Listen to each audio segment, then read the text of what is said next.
Buonasera, ciao Franco, ti ringrazio innanzitutto di aver accettato il nostro invito di Calcio Napoli 24. La prima domanda che ti faccio è: come è venuta l'idea di portare il tour Io a teatro e soprattutto l'emozione sempre comunque di esibirti come stasera nella tua Napoli? Allora, l'esigenza l'ho avuta appena dopo il Maradona, per il semplice fatto perché sai, insomma, arrivare al Maradona, trovare sold out tutto lo stadio, sembra un po' un punto d'arrivo, perché tu dici ok, perché è la punta massima, no? di una città, fare lo stadio della tua propria città, ed è stato bello farlo ed averlo sold out. Però poi appena dopo mi sono fatto la domanda, ma dopo che succede? Stavo sempre alla ricerca dell'emozione, perché dopo il San Paolo cosa si deve fare? E alla fine è venuta fuori l'esigenza di raccontarmi, perché poi dopo tanti anni di canto inizia a essere anche un po' parlante, inizia a dire le cose che hai fatto. E sentivo la necessità di incontrare persone, ma incontrarle non in una piazza, in uno stadio, ma bensì in un teatro, più raccolti, perché questo spettacolo è proprio il salone di casa mia, ci stiamo facendo una chiacchiera, mi sto raccontando, appunto io lo si dà anche il fatto che tutto quanto l'ho messo su io, inteso la scenografia, i monologhi, la scaletta, tutto quanto, sempre insieme al mio team, però è qualcosa che ho fatto io, perché io non ho dovuto fare altro che ricordare quello che ho fatto e lo sto raccontando, e trovo che la gente piace, insomma, è proprio, quando mi viene a trovare a casa ci facciamo una chiacchiera e tra una chiacchiera e l'altra ci facciamo anche una canzone. Siamo al Teatro Troisi, a un tiro di schioppo dallo stadio Maradona. La tua carriera è stata sempre di pari passo, se vogliamo dire, anche con il Napoli. Il legame con il Napoli, che è bellissimo, il Napoli calcio, inteso perché il primo anno è stato nell'86, è uscito 86 nel mio primo disco, ottobre 86, però insomma il risultato è venuto fuori nell'87, no? Il primo anno, e ho avuto la possibilità, perché all'epoca non c'erano social, non c'era niente, no? E grazie al Napoli, che vinse lo scudetto nell'87 il 10 maggio, non dimenticate, anzi il 17 maggio, il 10 maggio era la penultima partita, però il 17, vedi, sì. Non so, però so un sacco di cose. Il 17 maggio ci fu proprio la festa dello scudetto e fecero a Napoli, è stato peggio perché io ho vissuto tutti e due scudetti, e il primo scudetto è stato, anzi 3, però il più eclatante del primo è questo qua, quello là di mezzo va bene, però già ci si era abituati, e poi quest'altro avevamo perso l'abitudine. Allora i due forti sono stati il primo e l'ultimo, questo qua attuale, ci auguriamo altri 100. E in quello mi ricordo che il primo a Napoli c'era una festa ancora di più di quest'altro, di questo qua attuale. A Napoli c'era festa ovunque, ogni 10 metri c'era una festa, in tutta Napoli. Ed era facile salire su un palco, poi io venivo fuori che ero la novità di quell'anno, la gente non conosceva, anzi sapeva, chi pensava che fossi un vecchio, chi, capito? Non pensava, chi è, perché non aveva un volto, perché non c'erano i social, io non c'era un volto, chi era sto Franco Ricciardi che cantava Non me la sai, ora piove all'epoca.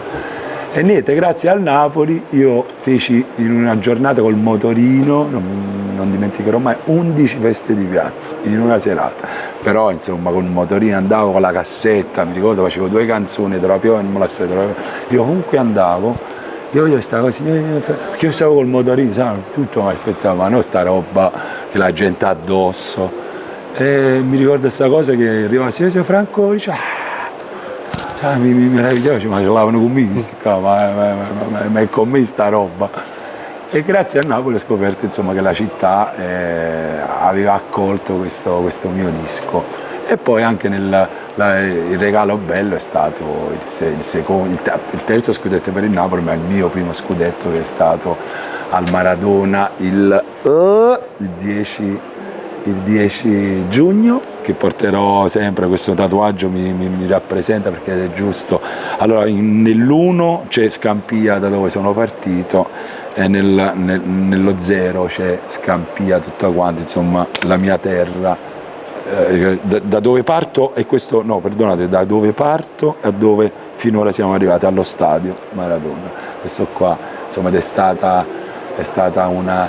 E poi quando è arrivato questo, perché io quando ho messo il concerto, perché tu quando dovevo fare il 10 giugno, ma tu devi partire un anno prima il Napoli non è che stava, diciamo, non si sapeva, era un'incognita ancora. Anzi, me lo stavo trovando anche il 10 giugno che doveva essere la finale della Champions che stava vincendo, anche se vincendo uno di tutto Napoli, insomma, perché c'avevamo poi il 10 la finale, il 10 però poi insomma mi è dispiaciuto tantissimo per il Napoli, però poi ho tenuto fede che il 10 era così il destino, che il 10 doveva essere il mio concerto, e così è stato, perché era innocente, non è che avevo messo la data sapendo che il Napoli potesse fare la finale di Champions, perché sai, io sono partito il settembre prima, non si sapeva neanche che andava in Champions. Sei stato di buon auspicio, è stato, sì, insomma, vabbè, c'è sto legame tra me e lui, e sono felice, perché poi è senza interesse alla fine, vedi, non è perché io, ad esempio, sapevo che il Napoli è andata bene, bam, lancio il concerto, no, è stato tutto, il destino ha voluto così, questi incontri tra me, il Napoli, la città, insomma, beh, sono contento. Senti Franco, cosa, prima della festa scudetto del Maradona, no, che hai vissuto in prima persona, tu calchi i palcoscenici da tantissimi anni, sì. Però mi spieghi cosa hai provato nel momento in cui sei salito, insomma, le scalette, hai visto la squadra campione d'Italia seduta lì, il Maradona tutto a cantare le tue canzoni, da napoletano e da artista, sono venuti i brividi, perché è una cosa che brividi, sì, hai sempre sognato. Cose che non si possono spiegare, la si deve provare sta roba, è bello, però ti posso dire che io stavo così concentrato che non sono riuscito neanche, cercavo di non emozionarmi. Allora devi sapere che il Maradona l'ho affrontato perché una settimana prima noi avevamo, appena dopo lo scudetto, che è stato il 4 se non vado errato, sì, la festa, il 4 maggio, e io il 6 sono entrato nel Maradona, dal 6 al 10, e io ho vissuto dal primo minuto all'ultimo il Maradona, se no avrei avuto paura di affrontarlo il palco, perché non è facile affrontare una roba del genere, non sono abituato, era il primo stadio che facevo, e poi sapere che era pieno non è facile affrontare, allora l'ho affrontato vivendolo, e io dal primo tappeto che hanno messo a terra, perché noi abbiamo dovuto mettere tutta una roba a terra, perché non potevi andare sul prato dove giocano, e poi abbiamo dovuto, e io dalla prima mattonella di plastica io stavo lì che mi sono goduto, ho visto nascere il palco. Quando sono salito sul palco era casa mia, ma io se fossi andato all'improvviso un giorno prima, io credo che non avrei mai cantato, sarei stato così fermo, perché sa, 40.000 persone addosso, per chi ama sta roba, bella tosta da affrontarla, invece l'ho affrontata con... Prima sono stato negli spogliatoi dove stavano i calciatori, ho chiesto il permesso e sono stato anche in piscina dove stavano loro, mi sono rilassato e non volevo vedere nessuno prima, ma hanno detto solo scendendo poi mi ricordo questa cosa che da uno spicco si vedeva tutte le luci bianche, e poi insomma lì ho cercato di mantenere. Una sola volta sono caduto quando sono uscito con i palloni, ho raccontato un po' la storia, lì sono crollato, però tutto il concerto cercavo di non guardare niente, perché poi al di là che non guardi niente, non senti solo, hai capito? Sì. Non riesci a vedere, perché dalla curva B alla curva A tutto pieno, come fai a vedere? Però il calore lo senti tutto quanto addosso, quando c'era un'ovazione la senti tutta addosso, capito? Però non c'è, ti arriva ovunque. Poi io quando canto ho il vizio che io chiudo gli occhi, non riesco a cantare con gli occhi aperti, anzi poi ho anche questo fatto degli occhiali, gli occhiali li porto sempre, tutti quanti si chiedono perché porti gli occhiali, per me è una protezione gli occhiali, io se tolgo gli occhiali, vedi, mi sento sento spoglio, credo, ho paura, è un modo per nascondermi, capito? È una protezione per i miei occhiali in primis, poi al di là che c'è bisogno di mettere perché coi fari ho un piccolo problema all'occhio, però in primis ti posso dire che è un qualcosa che mi protegge, mi proteggo gli occhiali, mi difendo, mi nascondo dietro gli occhiali,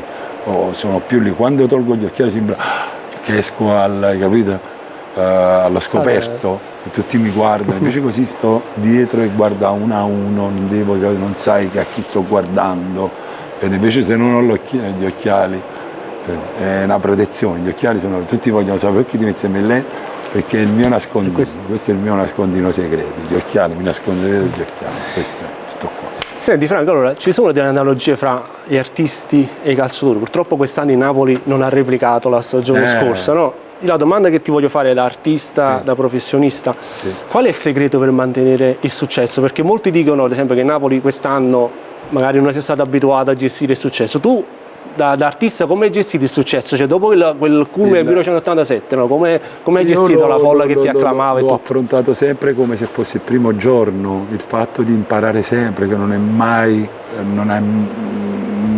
si è finiti mai di imparare, sempre il Maradona, appunto te l'ho detto prima, ho fatto il Maradona, ma appena dopo il Maradona, appena la sera che ho finito il Maradona, sono andato a fare un giro a Scampia dove sono nato, proprio per capire, per toccare di nuovo, per scendere di nuovo a terra e non farmi prendere dai 40.000, da questa roba qua, e di scendere di nuovo a terra subito.